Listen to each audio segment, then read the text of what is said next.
जय हिंद साथियों, नमस्कार। कैसे हैं आप सब लोग? उम्मीद है सभी बहुत अच्छे हैं, शानदार, लाजवाब हैं, जबरदस्त, बेहतर, जिंदाबाद हैं और आप सभी की तैयारी पढ़ाई एकदम शानदार और जबरदस्त वाले अंदाज में चल रही है। आशा है आप सभी बहुत मेहनत अपनी तैयारी को लेकर कर रहे हैं, अपनी पढ़ाई को लेकर करते हैं और एक शानदार और जबरदस्त वाले अंदाज में बहुत अच्छे से अपना सभी रिवीजन करते हैं। तो सभी हमारे साथी आने लग गए हैं। एक बार आपके रिवीजन को मैं चेक कर लेता हूँ कल की क्लास का एक सवाल पूछकर। और कल हम लोगों ने कुछ बड़ी और छोटी दूरियों के बारे में पढ़ा, तो आप सभी मुझे बताएंगे कि कुछ मापक यंत्र भी हमने पढ़े कि हाईग्रोमीटर का संबंध किससे है। हाईग्रोमीटर का संबंध किससे है? ये एक उपकरण है हाईग्रोमीटर। बताइए हाईग्रोमीटर का संबंध किससे है? गुड मॉर्निंग सभी को, नमस्कार, राधे राधे भाई, जय हिंद जय हिंद जय हिंद, राधे कृष्णा। डोरीमोन सर, बहुत बढ़िया, एक नया अच्छा नाम तुमने मेरा जो रखा है ना। राधे कृष्णा जी, राधे कृष्णा भाई आपको। हाँ हाँ हाँ हाँ हाँ हाँ। तो सभी को ये समझ में आने लग गया है। Very good very good very good. नमी से संबंध है, ठीक है। आर्द्रता, नमी। हाई कौन ग्रो करेगा? कल हमने पढ़ा हाई कौन ग्रो करेगा। तो हाई ग्रो करेगा, ऊंचाई पर वो चढ़ेगा पहाड़ों पर जिसको मिलेगी ठंडी ठंडी हवा। तो हाईग्रोमीटर का संबंध है आर्द्रता से, यानी कि ह्यूमिडिटी से। एयर में कितनी ह्यूमिडिटी है, इस बात को मापने के लिए हम हाईग्रोमीटर का इस्तेमाल करते हैं। यहां तक हमने कल बड़े अच्छे से समझ लिया था। अब देखिए तीसरा चैप्टर आज हम लोग शुरू करेंगे। दो चैप्टर हमने कंप्लीट कर लिए, मात्रक और मापन, और तीसरा चैप्टर आज हम लोग शुरू करेंगे, चैप्टर नंबर 3। और चैप्टर नंबर 3 में हम लोग पढ़ेंगे मोशन, यानी कि गति। चैप्टर का नाम डालेंगे गति, और सबसे पहले हम इसी बात को समझें कि आखिर ये गति है क्या। तो सबसे पहली हेडिंग इसमें क्या रहेगी? गति यानी कि मोशन है क्या। देखो मोशन को समझने के लिए एक चीज और समझिए आप, विराम। विराम का मतलब हो जाएगा रेस्ट। तो रेस्ट का मतलब क्या होता है? अब दो चीजें समझिए आप, एक तो समय समझिए और आपके द्वारा तय की गई दूरी समझिए। तो मुझे बताओ, अगर मैं यहाँ पर ऐसे खड़ा हूँ तो कौन सी चीज लगातार बढ़ती रहेगी? तो आप कहोगे भैया जी समय लगातार बढ़ता रहेगा। तो समय को आप कभी भी नहीं रोकोगे, ठीक है। समय को आप कभी भी नहीं रोकोगे, टाइम को आप कभी भी नहीं रोक सकते हो, लेकिन अपने द्वारा तय की गई दूरी को तो रोक सकते हो। तो समय लगातार बढ़ रहा है और मेरे द्वारा तय की गई दूरी या मेरी स्थिति में कोई परिवर्तन नहीं है, तो मैं कहूंगा वस्तु विराम में है, बॉडी रेस्ट में है। रेस्ट का मतलब विज्ञान की भाषा में, देखो बड़ी सीधी सी बात है, रेस्ट का मतलब रुका हुआ। विज्ञान की भाषा में क्या है कि भाई समय के साथ स्थिति में कोई चेंज ना होना। लेकिन अगर मैं चल दूं, टुक टुक टुक टुक टुक चल दूं, तो समय भी बदल रहा है और मेरी स्थिति भी बदल रही है। भाई मान लो अभी 8:12 10 सेकंड पर मैं यहाँ हूँ, और अभी मैं चल दिया 8:12 और 20 सेकंड पर मैं यहाँ गया, तो 10 सेकंड में मेरी स्थिति बदल गई है। इसी चीज को हम कहते हैं, जो आपने अभी देखा, इस चलने फिरने को ही विज्ञान की भाषा में हम गति कह देते हैं, मोशन कह देते हैं। तो गति का अर्थ क्या होता है? मोशन का अर्थ क्या होता है? मोशन का अर्थ होता है कि समय के साथ वस्तु की स्थिति में परिवर्तन। समय के साथ वस्तु की स्थिति में परिवर्तन को हम क्या कहते हैं? गति कहते हैं। यानी कि in change in state of a body, change in state of a body with time. एक बार सभी थम्स अप करो कि ठीक है, हमें गति की परिभाषा समझ में आ गई है। सर कल आपने हेडिंग में विमा लिखाई थी, उसका क्या? अरे विमा तो मैंने आपको निकालना सिखा दिया। ये उम्मीद आप मत करिए कि विमा को हम एक साथ रख लेंगे, सारी की सारी विमाओं को।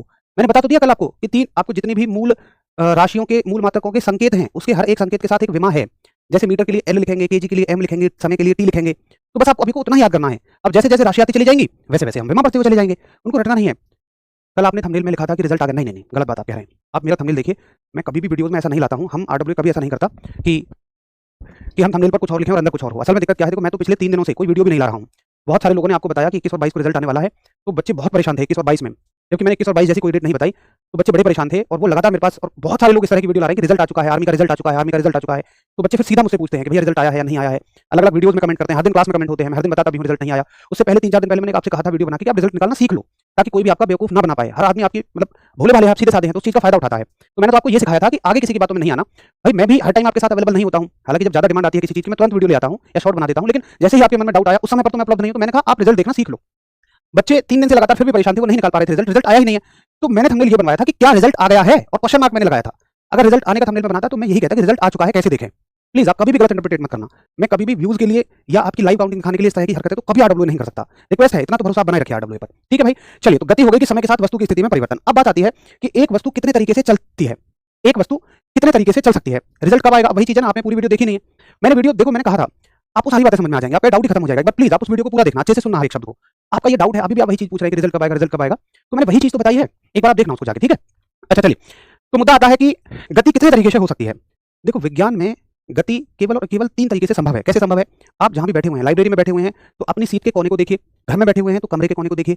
कमरे के कोने को देखने के बाद आप क्या पाएंगे कि वहां से 3 दिशाएं निकल रही हैं। क्लियर है?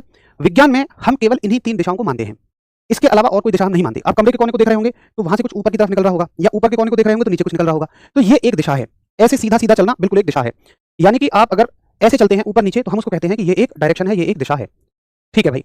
अगर अब आप देखें नीचे वाली इधर की दिशा को, या इधर के कॉर्नर को देख रहे होंगे तो ये एक दिशा है, तो इस तरह से भी एक दिशा आपकी बनती है, ठीक है। ये एक दिशा हो जाएगी इस तरह से,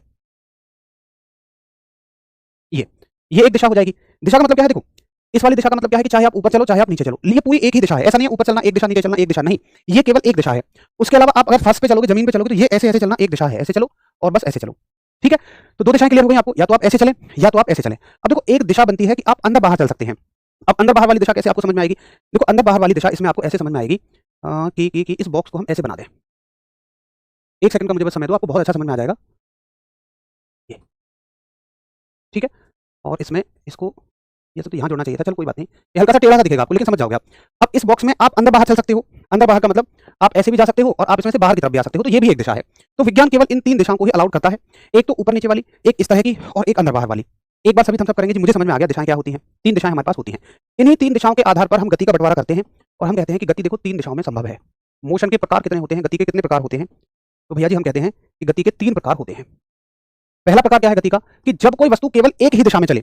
अब मान के चलिए आप एक बहुत पतली सी स्टिक ले लेते हैं, एक पतली सी डंडी ले लेते हैं, जैसे मान लीजिए झाड़ू की सीख, और मैंने उस पर एक चींटी को छोड़ दिया, तो चींटी कितनी दिशाओं में चल सकती है? बहुत पतली है डंडी, मतलब इतनी पतली कि अगर चींटी ने जरा सा भी, जैसे डंडी है ना, और चींटी ने जरा सा भी ऐसे चला तो वो गिर जाएगी, या ऐसे चला तो गिर जाएगी, वो बस ऐसे ऐसे चल सकती है। तो पतली डंडी पे जो चींटी है वो केवल कैसे चल सकती है? या तो ऐसे या तो ऐसे।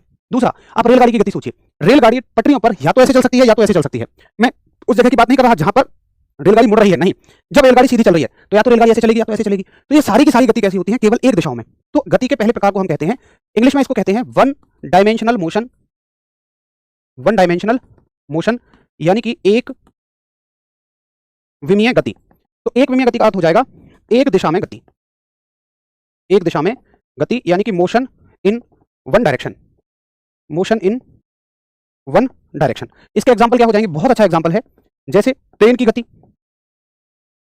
ट्रेन की गति, मोशन ऑफ ट्रेन, ठीक है। ये सबको समझ आया, एक दिशा में गति क्लियर हो गया। अब मैं आपको कुछ गतियां बता रहा हूं और आप मुझे बताना कि वो कितनी दिशाओं में गति है।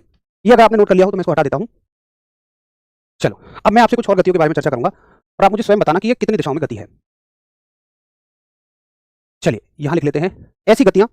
पहले एग्जांपल लिखते हैं कुछ, जैसे मैंने पहला एग्जांपल लिखा कि आपने अपने घर की छत से एक धागा बांधा, ये एक धागा है, ये घर की छत है, धागा है, और धागे में पत्थर बांधा, उस पत्थर को आप यहां तक खींच कर ले गए ऐसे, और आपने उसको छोड़ दिया। अब देखो ये पत्थर यहां से यहां तक आ रहा है, फिर जा रहा है ऐसे, फिर आ रहा है, फिर जा रहा है। अब मान लो मैं ये पूछता हूं आपसे कि ये पत्थर यहां से लेकर जब यहां तक आया है तो ये कितनी दिशाओं में होकर आया है? अगर आप ऐसे कहते हैं कि भैया इस दिशा में होकर आया है, एक दिशा में होकर आया है, तो मैंने आपको पहले ही बताया कि भौतिक विज्ञान में ये कोई दिशा ही नहीं होती है। भाई दिशा क्या है? या तो आप ऐसे चलो, या तो आप ऐसे चलो, या तो आप अंदर बाहर चलो। ये कोई दिशा नहीं है कि आप ऐसे ऐसे करके लहरा के जा रहे हो। लहराना कोई दिशा नहीं है भौतिक विज्ञान में।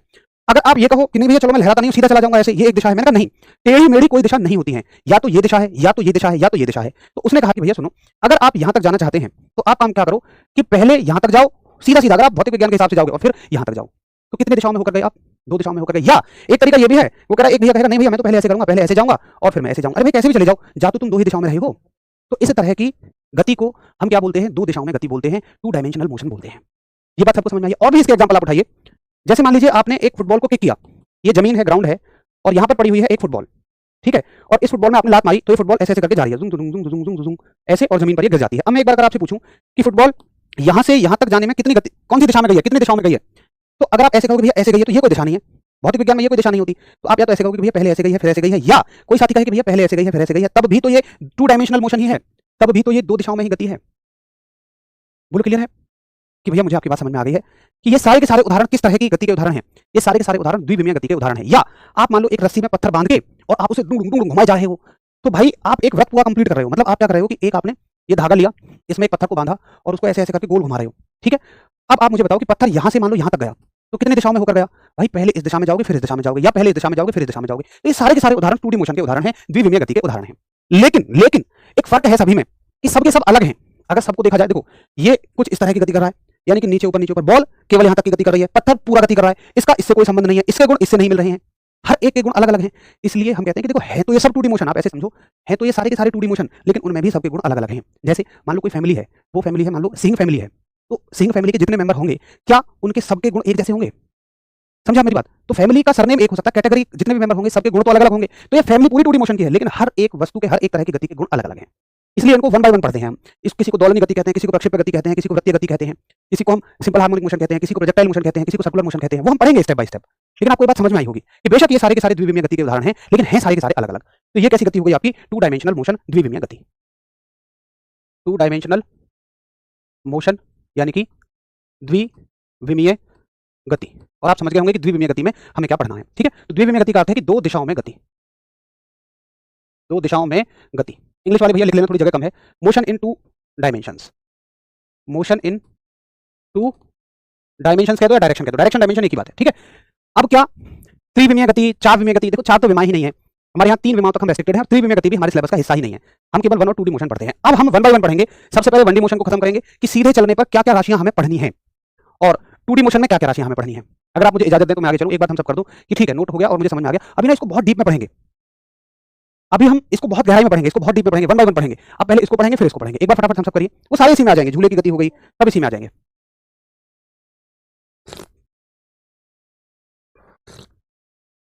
आधे साथी कहते हैं डीप नहीं पढ़ाते हो, आधे कहते हैं केवल बेसिक पढ़ाइए। आप निश्चिंत रहो, जो आपकी परीक्षा का स्तर है उसके हिसाब से बिल्कुल परफेक्ट है, आप बिल्कुल इस बात से निश्चिंत रहिए। चलिए, तो सबसे पहले हेडिंग डालेंगे आप 1D मोशन। अब एटलीस्ट आपको ये समझ में रहेगा कि हमें पढ़ना क्या है।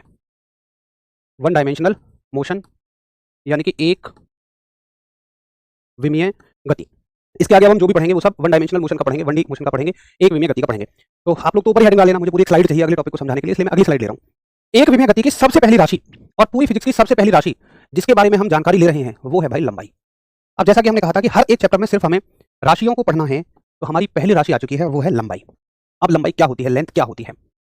देखिए हम दैनिक जीवन में, व्यवहारिक जीवन में किसी भी चीज को दूरी कह देते हैं, किसी भी चीज को लंबाई कहते हैं, और विस्थापन शब्द का तो इस्तेमाल ही नहीं करते हैं। लेकिन ऐसा नहीं होता, लंबाई, दूरी, विस्थापन तीनों अलग चीज हैं। आप अभी तुरंत समझ जाओगे कैसे। देखो लंबाई क्या होती है, हम एक एग्जाम्पल लेते हैं लंबाई के लिए, लंबाई को समझने के लिए। देखो स्कूल के वो दिन याद करो कि जब मास्टर जी, गुरुजी आपसे ऑफिस में भेज के चौक मंगवाया करते थे। जैसे मान लो उन्होंने कहा अंकित से कि अरे भाई अंकित जाइए जरा चौक लेके यार। अब अंकित बहुत सीधा साधा लड़का है, ये आपका क्लास है और ये है ऑफिस। अंकित बिल्कुल सीधा जाता है अपने क्लासरूम तक और चौक लेके वापस आ जाता है। अगले दिन अंकित नहीं आया, और मान लो जैसे प्रियांशु से उन्होंने कह दिया जाइए प्रियांशु भैया चौक ले आइयो। अब प्रियांशु थोड़ा सा रंगीला टाइप का आदमी है, उसने सोचा मौका मिल गया आज तो मजा आ गया, तो वो घूमता घामता जाएगा इधर उधर क्लासों में, घूमता हुआ नजर मारता हुआ ऐसे ऐसे करके। अब अगले दिन फिर से अमित नहीं आया, और भैया प्रियांशु तो बहुत समय लगाता है, घूम घाम के जाता है।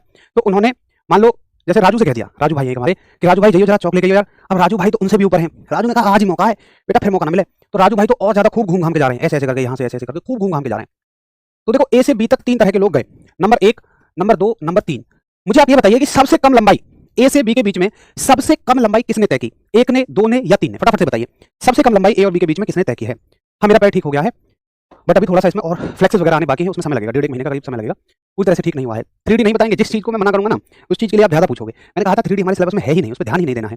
अब जब तक 1D में भी आप 3D चिल्लाते रहोगे, जब मैंने भाई साहब आपको शुरू में ही कहा था 3D नहीं है हमारे सिलेबस का पार्ट, तो काहे को उस पर टाइम वेस्ट करना है, जो है उसको पढ़ो ध्यान से। और जब पेपर नजदीक आ जाएगा ना तब तुम्हें ये उत्सुकताएं सब खत्म हो जाती हैं।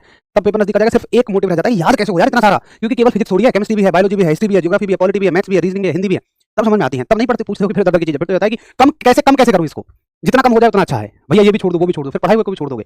तो जितना मैं कह रहा हूँ पहले उतने पे फोकस करेंगे हम लोग, है ना। अच्छा, तो सभी का है कि सभी का उत्तर है 1 नहीं, बहुत बढ़िया। तो ए से बी तक की अगर मैं कहूं कि भाई सबसे छोटी लंबाई जो है, मिनिमम लेंथ जो है, वो है 1 नंबर का रास्ता। और देखो दो बिंदुओं के बीच की सबसे छोटी लंबाई को ही हम विस्थापन कहते हैं। तो लंबाई को विस्थापन कब कहा जाता है? कि जब वो सबसे छोटी हो। तो इधर आप हेडिंग डालेंगे विस्थापन, इधर हम लोग हेडिंग डालेंगे डिस्प्लेसमेंट। तो पहला पॉइंट इसमें हम लिखेंगे कि भाई डिस्प्लेसमेंट क्या होता है। तो डिस्प्लेसमेंट है कि दो बिंदुओं के बीच की, मेरे साथ ही नोट करते रहना, दो बिंदुओं के बीच की न्यूनतम लंबाई, दो बिंदुओं के बीच की न्यूनतम लंबाई यानी कि मिनिमम लेंथ बिटवीन को शॉर्ट में मैं ऐसे लिख देता हूं BW, बिटवीन 2 पॉइंट्स। दो बिंदुओं के बीच की न्यूनतम लंबाई को हम लोग क्या, न्यूनतम लंबाई को हम लोग विस्थापन कहते हैं। अच्छा, अब मैं आपसे पूछूं कि ए से बी तक जाने के रास्ते कितने हैं? तुम कहोगे रास्तों की कमी क्या है, रास्ते तो इनफाइनाइट है भाई, 1 रास्ता, 2 रास्ता, 3 रास्ता, उसके अलावा ये भी रास्ता, ये भी रास्ता है, तो रास्ते तो अनंत है, इनफाइनाइट रास्ते हैं। लेकिन वो सभी विस्थापन से तो बड़े ही होंगे, क्योंकि जब तुमने कहते हैं सबसे छोटा डिस्प्लेसमेंट है, मान लो एक लाइन लग रही है बच्चों की, उसमें सबसे छोटा बच्चा तुमने आगे लगा दिया, तो पीछे जितने भी बच्चे हैं सब बड़े ही है ना उससे, तो बाकी सारी लंबाइयां तो बड़ी हैं।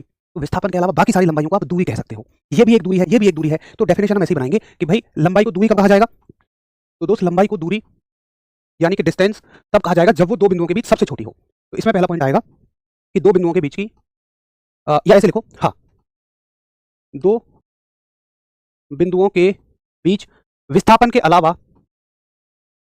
विस्थापन के अलावा अन्य सभी दूरियां, दो बिंदुओं के बीच विस्थापन के अलावा अन्य सभी दूरियां, यानी कि all the lengths between 2 points instead of displacement. चलो भैया एक बात हम सब करोगे, ठीक है मुझे समझ में आ गई। मुझे अच्छे से समझ में आ गई कि विस्थापन क्या होती है और दूरी क्या होती है। फिर इससे बनने वाले और सवालों की तरफ मैं आप सभी को लेकर चलूंगा। पहले एक बार इसके लिए आप मुझे कंफर्मेशन देंगे कि ठीक है भाई, मुझे ये बात बड़े अच्छे से समझ में आ गई है।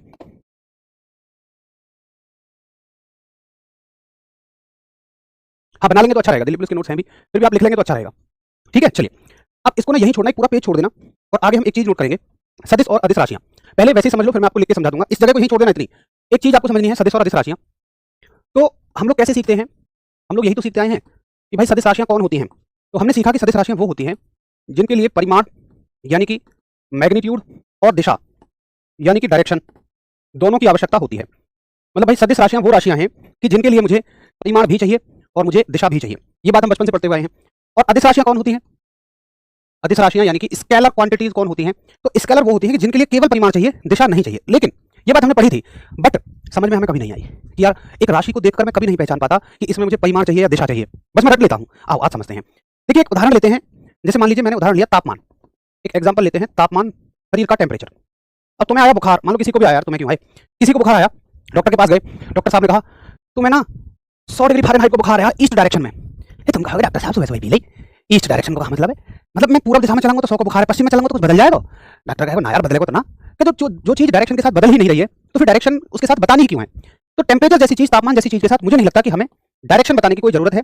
केवल परिमाण से, मैग्नीट्यूड से इसका काम चल जाएगा, संख्या से इसका काम चल जाएगा, डायरेक्शन से इसका काम चल जाएगा। अब तुम गए, मान लो तुम्हारे पास जेसीबी है और तुमने उसको ऑपरेटर चलाने वाला रखा है, तुमने कही जेसीबी ऑपरेटर से चला।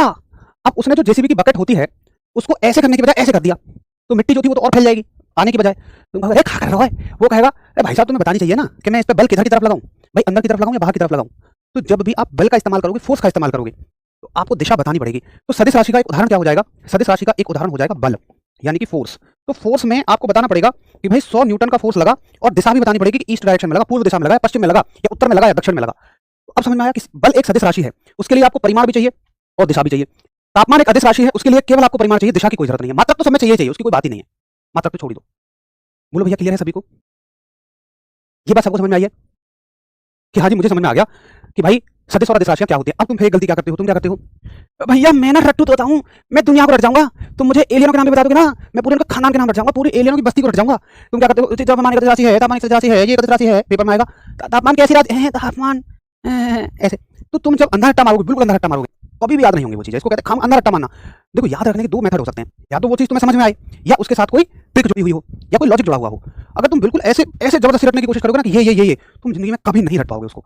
तो आपको समझना पड़ेगा या ट्रिक के साथ याद करना पड़ेगा। तो यहाँ पे हम दोनों चीजें फॉलो करेंगे। अब मुझसे जैसे आज एक साथी उम्मीद कर रहे थे भैया तुमने पूरी विमान ना लिखवाई, तो मुझसे यहाँ उम्मीद मत करना ऐसे ही कि तुमने पूरी अदिश सदिश राशि ना लिखवाई। अरे भाई हर एक राशि के साथ समझते हुए चलेंगे हम कि कौन सी राशि अदिश है। हाँ तुम्हें ऐसे घूम जाता है कि कौन सी राशि अदिश है और कौन सी राशि सदिश है। हर एक राशि के साथ ही समझते हुए चलेंगे ना। देखो ऐसे, अब तुम मुझे खुद बताओ कि विस्थापन और दूरी, इनमें से कौन सी राशि सदिश है और कौन सी राशि अदिश है। तुम सिर्फ ये सोचो कि किस राशि में दिशा का ख्याल रखना है। तो इनमें से चलो सदिश राशि बता दो, वेक्टर बता दो, और दिमाग में ये रखना या वेक्टर का मतलब दिशा का ख्याल रखना है। तो दूरी में दिशा का ख्याल रखना जरूरी है या विस्थापन में दिशा का ख्याल रखना जरूरी है? बताओ जल्दी से। अरे अजहर भाई वहीं के वहीं अटके रहोगे। अजहर भाई ये सवाल नहीं आएगा जो आप पूछ रहे हैं, ठीक है, निश्चिंत रहो। ऐसा ना कि तुम लोग बहुत तरह से सोचते हो, भैया ऐसे पूछ ले तो क्या होगा, वैसे पूछ ले तो क्या होगा। जितना स्क्रीन पे लिखा है उससे बाहर नहीं पूछेगा, आप निश्चिंत रहो। तो बताओ दिशा का ख्याल किसमें रखना है? बहुत बढ़िया। देखो 90% साथी ठीक उत्तर कर रहे हैं। कुछ साथियों के दिल में दूरी बस गई है। भाई मैं तुमसे पूछता हूं दूरी में कौन दिशा का ख्याल रखना है यार? इस आदमी को देखना, ये कभी ऊपर जाता है, कभी आगे जाता है, कभी सामने जाता है, कभी आगे जाता है, कभी नीचे जाता है। इसको तो और कलाकार है, कभी नीचे जाता है, सामने जाता है, ऊपर जाता है, आगे जाता है, नीचे जाता है। कहां दिशा का ख्याल रखा है? लेकिन विस्थापन देखो आप, वो बिल्कुल सीधा जा रहा है, उसे चलना पड़ेगा सीधा। अगर जरा सा भी रास्ते से भटका तो तुरंत विस्थापन नहीं रह जाएगा वो। तो भाई विस्थापन में दिशा का ख्याल रखना है, दूरी में कहां दिशा का ख्याल रखना है? दूरी में तो अनबन कुछ भी चले जा रहे हो, तुम इधर उधर कहीं भी भागे चले जा रहे हो, अनशंट को भी इधर। लेकिन विस्थापन में आपको दिशा का ख्याल रखना है, ठीक है। तो आप कहोगे कि भैया जी विस्थापन जो है वो एक सदिश राशि है। पॉइंट बना के लिख लें, ऐसे लिख लें, चलो ऐसे लिख लो, ये एक सदिश राशि है, ये एक वेक्टर क्वांटिटी है, जबकि दूरी जो है ये एक अदिश राशि है, यानी कि ये एक स्केलर क्वांटिटी है। ठीक है, आती है ये बात समझ में? भाई ग्रुप डी का सिलेबस इससे कवर नहीं होगा दोस्त, ग्रुप डी का सिलेबस इससे कवर नहीं हो पाएगा, ठीक है साहब। चलो अभी इस पेज को खाली छोड़ना, और भी हम चीजें लिखेंगे इस पे, लेकिन ऐसे समझ समझ के। अब आगे आ जाओ, इस पे कुछ क्वेश्चंस करते हैं, छोटे मोटे जो न्यूमेरिकल सवाल आते हैं। देखो न्यूमेरिकल सवाल कैसे आएगा? न्यूमेरिकल सवाल आएगा कि आप ए से चलते हो और बी तक जाते हो, ठीक है। ए से बी तक की दूरी है 15 किलोमीटर, और आप पुनः बी से चलते हो और सी तक आते हो, और सी की दूरी है 6 किलोमीटर।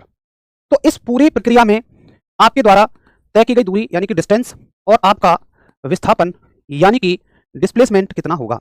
आपके द्वारा तय की गई दूरी और आपके द्वारा तय किया गया विस्थापन कितना होगा? अब सुनिए कैसे लिखोगे भाई इसको।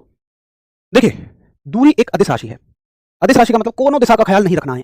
दिशा का ख्याल नहीं रखना। आप यहां से चले थे, यहां तक आए, कितनी दूरी तय की? 15। आप आगे पीछे, आगे जाओ पीछे जाओ, कोई मतलब नहीं है, सबको उठाओ जोड़ दो, कितनी आ गई? 21 किलोमीटर। लेकिन विस्थापन में आगे चलने को अगर आपने प्लस लिया, ये प्लस का लिख दिया हमने, यहाँ प्लस ना भी लिखने का मतलब प्लस का है, तो भैया जी अगर पीछे चल रहे हो ना तो भाई माइनस लेना पड़ेगा, क्योंकि ये एक सदिश राशि है, वेक्टर क्वांटिटी, और दिशा का ख्याल रखती है। तो आगे चलने को प्लस और पीछे चलने को माइनस। तो 15 में से 6 गए तो 9 किलोमीटर। ऐसे सवाल में आपसे कोई दूरी पूछे तो 21 और विस्थापन पूछे तो 9। चलो, जिनको समझ आ गया वेल एंड गुड, जिनको नहीं समझ में आया वो मेरे भाई दोबारा दूसरा सवाल देखो, इसमें समझ में आ जाएगा, चिंतित मत हो। फिर वही ए से लेकर बी तक आप गए, ए से लेकर बी की दूरी 15 किलोमीटर, बी से लेकर आप आगे सी तक, और यहाँ की दूरी है मान लो 17 किलोमीटर, कि बी से लेकर सी तक की दूरी 17 किलोमीटर। तो आप ये बताओ कि कितनी दूरी तय की और कितना विस्थापन हुआ? है मेरे प्यारे वतन, बताओ इसका उत्तर। है मेरे बिछड़े चमन, तुझ पे दिल कुर्बान, तू ही मेरी आरज़ू, तू ही मेरी आबरू, तू ही मेरी जान। अरे वतन के लिए है भाई। हाँ जी, दूरी कितनी हो जाएगी? तुम कहो भैया सुनो, दूरी में आगे चलो चाहे पीछे चलो, जोड़ते चले जाओ, 15 और 17 32 किलोमीटर। उत्तर भी किसका आएगा? प्लस का ही आएगा, है ना? प्लस का ही तो आएगा उत्तर भी। अब विस्थापन में आगे चलने को प्लस और पीछे चलने को माइनस, तो कितना बचेगा? प्लस के 15 माइनस के 17। तो आप कैसे कहोगे? प्लस माइनस माइनस, 17 में से 15 गए तो 2। अरे नहीं, देखो ये जो तुम करते हो ना कि 15 माइनस 17 माइनस 2, क्योंकि प्लस माइनस माइनस, ये बिजनेस आपका तब चलता है कि प्लस माइनस माइनस, जब आप गुणा भाग कर रहे होते हो, कि प्लस में माइनस की गुणा करोगे तो माइनस आएगा, ये तब चलेगा बिजनेस। ये गुणा में चलता है, प्लस माइनस माइनस। जोड़ में कैसे देखोगे आप? ये देखोगे ज्यादा किसके हैं, 15 किसके हैं, प्लस के हैं, नहीं मिलेगा तो भी प्लस के ही है वो, है ना? ऐसे लिखते नहीं है इसके सामने। प्लस के 15 17 माइनस के, किसके ज्यादा है? माइनस के। कितने ज्यादा है? 2 ज्यादा है। 17 में से 15 गए 2, उत्तर आ गया -2। तो भैया ये हो गया -2। ठीक है जी। चलो अब चलते हैं साहब अगले सवाल की तरफ। अगला सवाल देखें आपसे क्या कह रहा है कि आप ए से लेकर बी तक गए, जो कि 15 किलोमीटर है, और वापस बी से लेकर ए तक ही आ गए, ये भी डेफिनेटली 15 किलोमीटर होगा। तो बताओ भैया दूरी कितनी रही और विस्थापन कितना रहा? आपके द्वारा तय की गई दूरी और विस्थापन कितनी है, बताओ। इससे बिहार पुलिस नहीं होगा यार, जहां भी स्पेशल साइंस आ रही है वो नहीं होगा, इससे वो साइंस कवर हो जाएगी आपकी जो जीएस के अंडर में आती है। पूनम वर्मा गुड़िया, आपने जो मोहर लगाई है ना, ये बिल्कुल गलत लगाई है, अभी देखना आपकी बात गलत हो जाएगी। हाँ, नोट्स में लिखने हैं भाई, ये सवाल नोट्स में लिखने हैं। मैं कहता हूँ आपसे कि पुरानी जगह को छोड़ के थोड़ा सा आगे बढ़ते चले जाओ, वहां थोड़ी सी जगह छोड़ो, आगे नोट करते चले जाइए। ठीक है चलो, तो भैया दूरी कैसी है? दूरी जो है आपकी वो है 15 आगे चलो 15 पीछे चलो, तो कितना हो जाएगा? 30 किलोमीटर। ठीक है, और विस्थापन कैसा है? आगे 15 माइनस पीछे 15, 0। उत्तर आ गया 0 किलोमीटर हो गया। एक और सवाल, बस बहुत सारी चीजें आप सीखोगे। एक लास्ट सवाल और, मान के चलिए आप ए से लेकर बस बी तक गए, कहीं नहीं आए, उसके बाद ए से लेकर बी पर रुक गए, कितनी दूरी कितना विस्थापन बताओ? कितनी डिस्प्लेसमेंट और कितनी डिस्टेंस? आप सभी उत्तर करो इस चीज का, इस चीज का उत्तर आप सभी करिए। आप कहोगे कि भैया देखो यहां से यहां तक यार दूरी भी 15 है और विस्थापन भी कैसा है? 15 ही है। ठीक है, अब मैं आपसे एक बात कहता हूं, बहुत मजे की बात है। देखो सवाल आएंगे, सवाल कर देंगे हम ऐसे। इसके साथ हमने एक चीज और सीखी। कैसे सीखा हमने? एक चीज हमने ऐसे सीखा कि आप चारों तरह के सवाल में देखिए, इससे ज्यादा संभावना नहीं बन सकती सवाल की, इससे ज्यादा वेरिएशन क्या होगा? तो आप चारों तरह के सवाल में देखिए और दूरी पे नजर मारिए कि दूरी हर एक सवाल में प्लस की मिलेगी आपको। भाई यहाँ भी दूरी प्लस में है, यहाँ भी दूरी प्लस में है। अरे ऐसा नहीं कि प्लस लगाओगे तो ही प्लस आएगा, ये प्लस में ही है। यहाँ भी दूरी प्लस में है और यहाँ भी दूरी प्लस में है। लेकिन अगर आप नजर मारें विस्थापन पर, तो विस्थापन कहीं प्लस में भी है, यहाँ प्लस है, यहाँ माइनस है, यहाँ 0 है, यहाँ प्लस है। तो मैं ये कहना चाहूंगा, मुझे बताना कौन कौन मेरी बात से सहमत है, कि दूरी हमेशा प्लस में रहती है, जबकि विस्थापन प्लस में भी हो सकता है, माइनस में भी हो सकता है और 0 भी हो सकता है। बोलो आई बात समझ में? इस बात को शायद अब हमें रटने की जरूरत नहीं है, हमने इसको समझ लिया, और समझने के बाद यहाँ लिख देते हैं कि भैया विस्थापन जो है ना, ये धनात्मक, ये धनात्मक, ऋणात्मक या शून्य हो सकता है। यानी कि कैन बी, मैं इंग्लिश में ना ऐसे लिख देता हूं, पॉजिटिव, थोड़ी जगह कम है ना मेरे पास, नेगेटिव और 0। ये नेगेटिव भी हो सकता है, पॉजिटिव भी हो सकता है, 0 भी हो सकता है, लेकिन दूरी क्या कहती है? I will always be positive, कि भैया मैं हमेशा पॉजिटिव रहूंगी, यानी कि मैं सदैव धनात्मक रहूंगी, मैं हमेशा हमेशा और हमेशा पॉजिटिव रहूंगी। ये सब सवाल ही तो लिख रहा हूं महाराज जी मैं। पूछेगा विस्थापन कैसी राशि है? सदिश अदिश दोनों, इनमें से कोई नहीं। दूरी कैसी राशि है? सदिश अदिश दोनों, इनमें से कोई नहीं। पूछेगा कि दो बिंदुओं के बीच की न्यूनतम लंबाई को क्या कहते हैं? ऑप्शन होंगे विस्थापन होगा, दूरी होगा, चाल होगा, वेग होगा। तो सवाल हजार बन जाएंगे, आप निश्चिंत रहो। सवालों को तो तोड़ मरोड़ के कितना ही पूछ ले, बात ये नहीं, बात है कंसेप्ट क्लियर होना, इसको कंसेप्ट बोलते हैं। ठीक है, तो बताओ एक बात कि हाँ जी मुझे बात क्लियर समझ में आ गई है। हाँ, इंडियन कोस्ट गार्ड डीवी 100% हो जाएगा।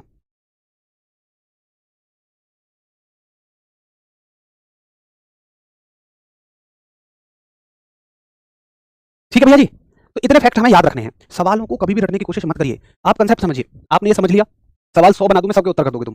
लेकिन अगर 100 सवाल देने के बाद 101वां सवाल दूं, वो नहीं कर पाओगे। बट यहाँ 100 छोड़ो 200 सवाल कर दोगे। तो आप फोकस करना है आप सभी को कि भाई मुझे कंसेप्ट समझना है, और ऐसा केवल फिजिक्स में नहीं, कोशिश करो हर एक सब्जेक्ट में आपको करना है। यही एक तरीका होता है किसी भी सब्जेक्ट पे पकड़ मजबूत बनाने का अपनी। तो हमने कौन कौन सी राशि पढ़ ली? लंबाई पढ़ ली, विस्थापन पढ़ ली, दूरी पढ़ ली। ठीक है चलो, अब देखो एक सवाल आएगा आपसे, और सवाल पूछेगा, एक बहुत गहरा सवाल मैं बता रहा हूँ, ये सवाल अच्छे लोग नहीं कर पाते हैं सवाल का उत्तर। ये तो आसान सवाल हो जाएंगे आपके लिए कि विस्थापन कैसी राशि है, सदिश है, दूरी कैसी राशि है, अदिश है, विस्थापन प्लस भी हो सकता है, माइनस भी, जीरो, ये तो कर ही दोगे। लेकिन एक देखो घुमा के सवाल पूछेगा और वो कहेगा लंबाई कैसी राशि है। एक सवाल लिख लेते हैं, बड़ा गहरा सवाल बता रहा हूं मैं आपको। सवाल है लंबाई है, लेंथ इज, अगर सच में इसका उत्तर कर दिया ना तुमने तो मान लो कि बहुत गहरी पढ़ाई कर ली तुमने इस लेवल पे। सदिश समझ के करना थोड़ा सा, मैं लंबाई पूछा हूं, अदिश सी, ए एंड बी दोनों, यानी कि ए एंड बी बोथ, और डी में मैं लिखता हूं नोटा। नोटा का मतलब नन ऑफ द अबव, उपरोक्त में से कोई नहीं। जब आपको उपरोक्त में से कोई ठीक ना लगे तो ये उत्तर है फिर, मतलब उपरोक्त में से कोई भी ठीक नहीं है।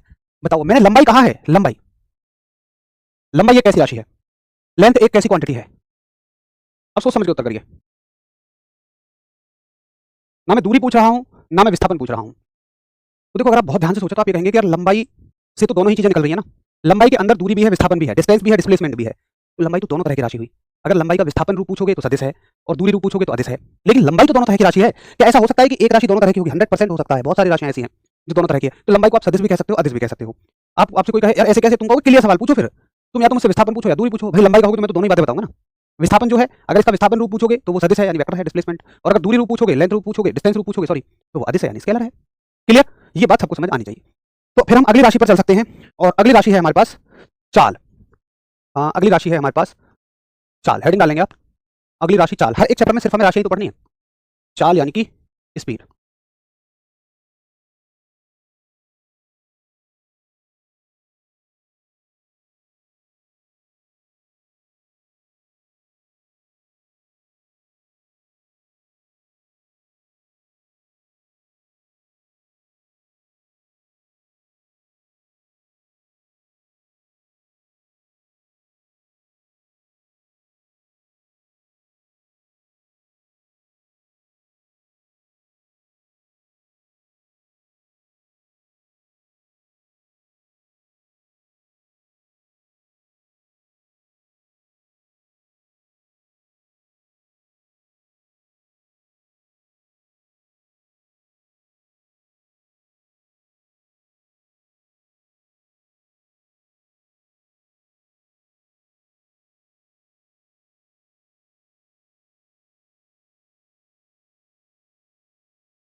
चाल यानी कि स्पीड।